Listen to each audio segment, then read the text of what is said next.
बतिया बा जौनपुर में।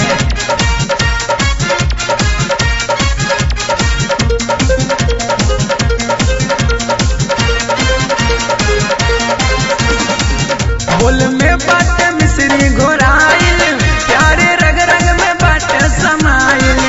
बोल में बाटे मिश्री घोराइल, प्यारे रग रग में बाटे समाइल। जे चर्चा बा दूर दूर में, खास बतिया बा जौनपुर में। जे चर्चा बा दूर दूर में, खास बतिया बा जौनपुर में।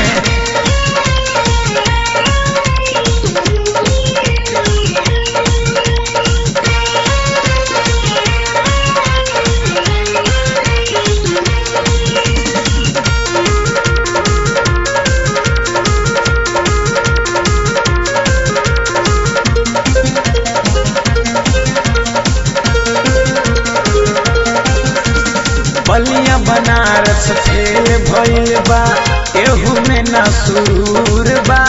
काम करेला बड़ बड़ी जिला, तनिको नाही गुरूर बा। बलिया बनारस फेल भइल बा, एहू में ना सुरूर बा। काम करेला बड़ बड़ी जिला, तनिको नाही गुरूर बा। रोतो के देला जे हंसाई, हरदम चाहे जे सब कर भलाई। जे चर्चा बा दूर दूर में, खास बतिया बा जौनपुर में। जे चर्चा बा दूर दूर में, खास बतिया बा जौनपुर में।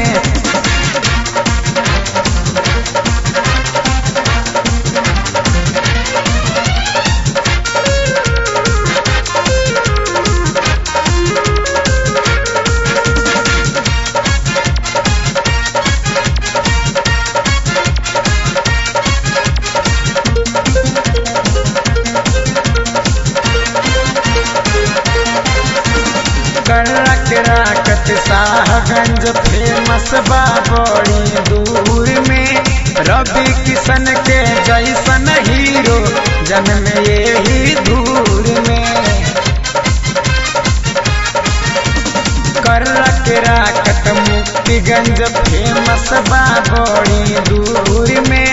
रवि किशन के जैसन हीरो जन्म यही दूर में। लाला माटी के जेबा कहाइल, सबके दिल में जे बाटे समाइल।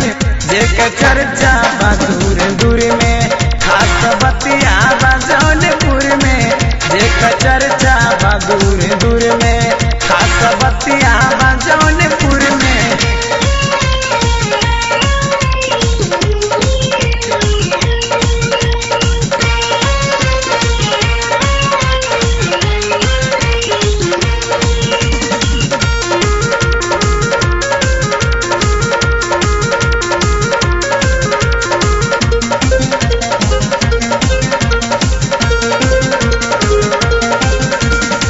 मक्खन जैसन नरम मुरैया यहाँ का मशहूर बा।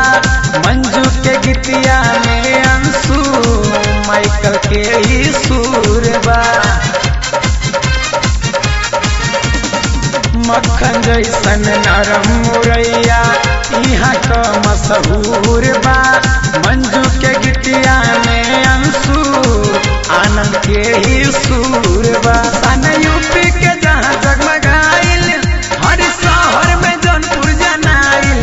जे चर्चा बा दूर दूर में, खास बतिया बा जौनपुर में। जे चर्चा बा दूर दूर